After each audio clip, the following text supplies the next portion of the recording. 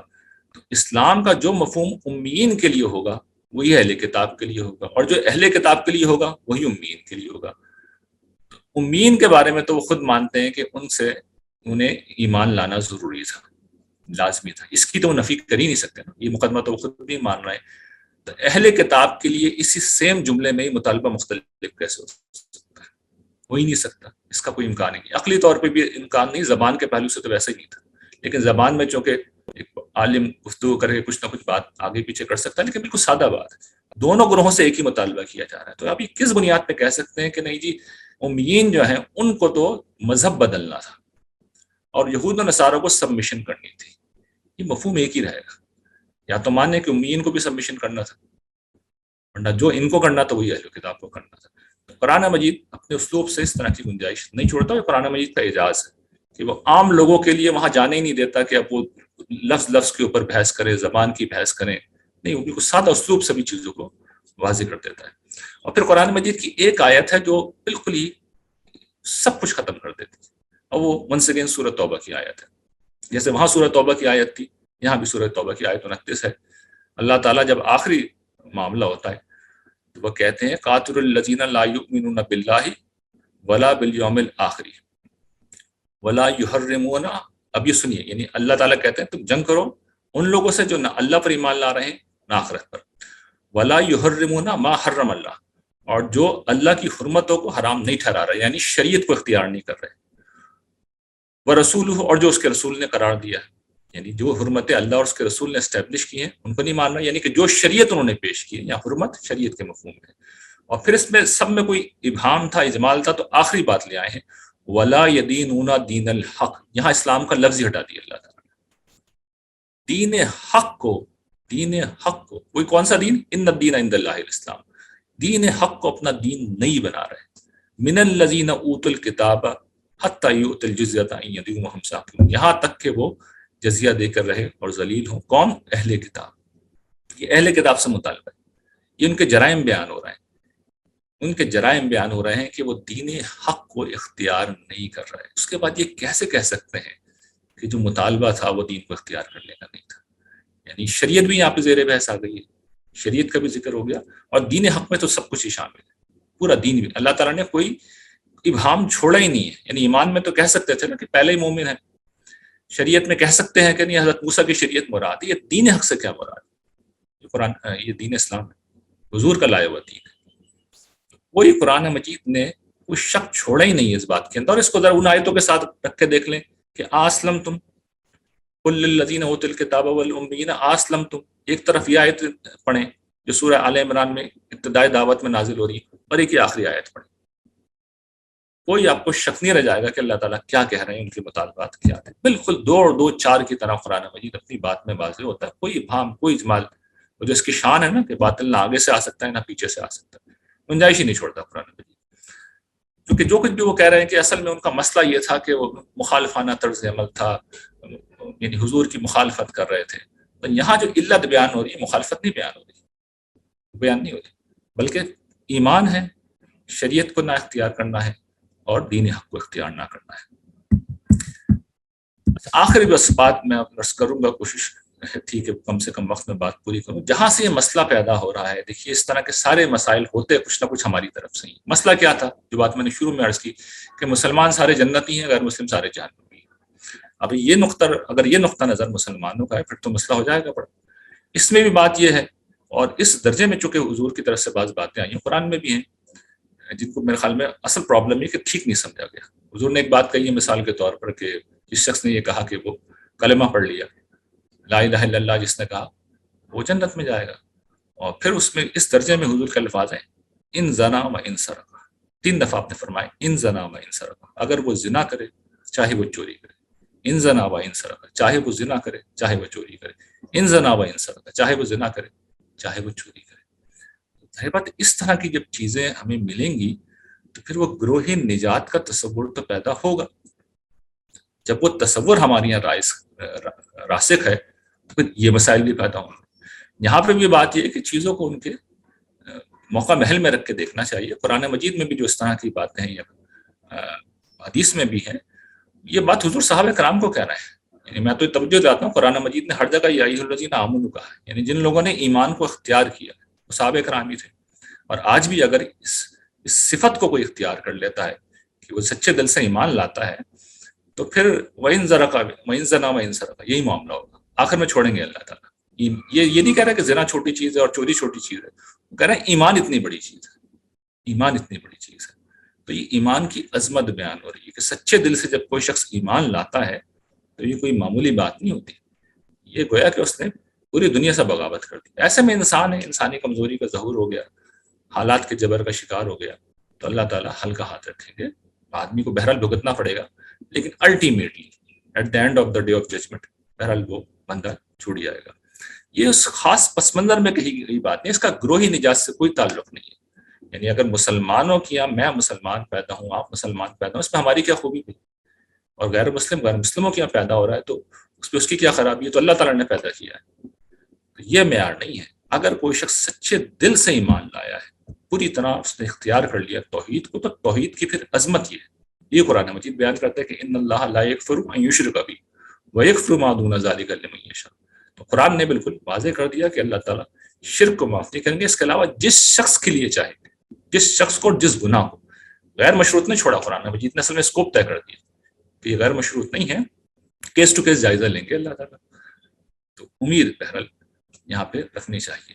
تو یہ ایمان کی عظمت کا بیان ہے، یہ مسلمانوں کو کوئی گروہ نجات کا پروانہ نہیں دیا جا رہا۔ جب یہ بات سامنے آئے گی تو بالکل آپ کو پتہ چل جائے گا کہ نہیں، بالکل اس طرح کا کوئی عقلی مقدمہ اسلام کا ہے ہی نہیں کہ جہاں سے یہ مسئلہ پیدا ہو۔